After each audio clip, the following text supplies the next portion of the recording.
Well, like I said, I mean, you go back to your priorities, and my priority was hitting the spot on the court that I was intending to hit and setting up the rest of the point. I was fortunate that I had enough pace where hitting my spot and setting up the rest of the point oftentimes resulted in a service winner or an ace.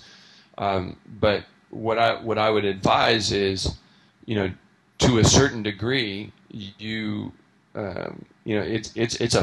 a fluid deal. So if I used the example of Andy Roddick earlier, if Andy served at 125 miles an hour and didn't gain much accuracy, I'd say have at it, because you got to use your greatest asset.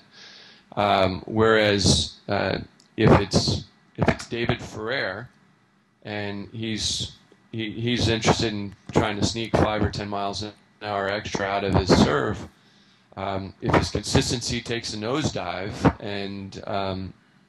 and doesn't seem to be all that more effective, it's just it's a common sense deal. But you have to experiment a bit with where those two aspects of serving meet best. And we all lose consistency and the ability to repeat ourselves the harder we exert. Mm-hmm. And conversely, we lose that control and ability to repeat ourselves if we try to control it too much. So you need to hit that nice window of relaxed, explosive serving, and that's for most it's trial and error, and I would say if you can serving targets in practice as much as possible within reason, that's when you're going to figure out, well, okay, I'm really hitting the ball a lot harder, but it's not hitting the cones or not hitting the targets. Okay, so you've hit on a lot there. Setting up the point, definitely want to get to that in a moment. But let's talk about an actual sort of a match flow situation. Now, you step out your first service game or first couple service games, and let's say your accuracy is not there or your power is not there, but the serve's just not working for you. What do you actually do in that situation? Because it's great. I mean, if you're playing well and you show, awesome, you don't need to do anything, but most players, certainly recreational players, don't bring their A game all the time. So what's the actual process, whether it's a physical routine, whether it's a thought process, whatever, to raise the level of your serve after a shaky start?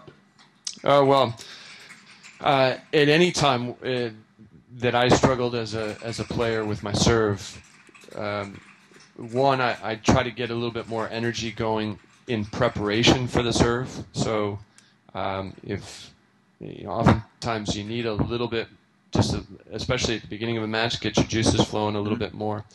I used the body serve a ton over the years. In fact, the first several years on in my professional career, I probably served on break points into the body 90% of the time. Almost every break point I was down, that was the default game plan.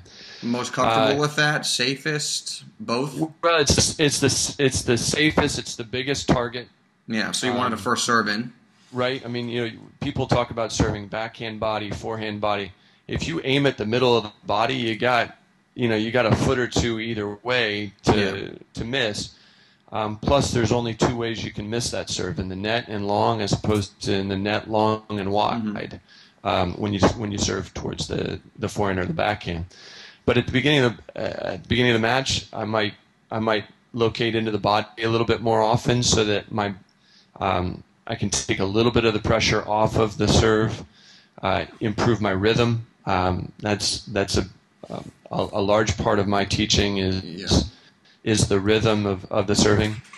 make sure I'm disciplined to the ritual that I've always used, and then also I might try to kick the serve in a little bit more. Use an aggressive kick serve as a first serve, and vary the pace. The returner is also at the beginning of the match, also has jitters to have to deal with, and respecting that is as important as trying to deal with what you're dealing with yourself.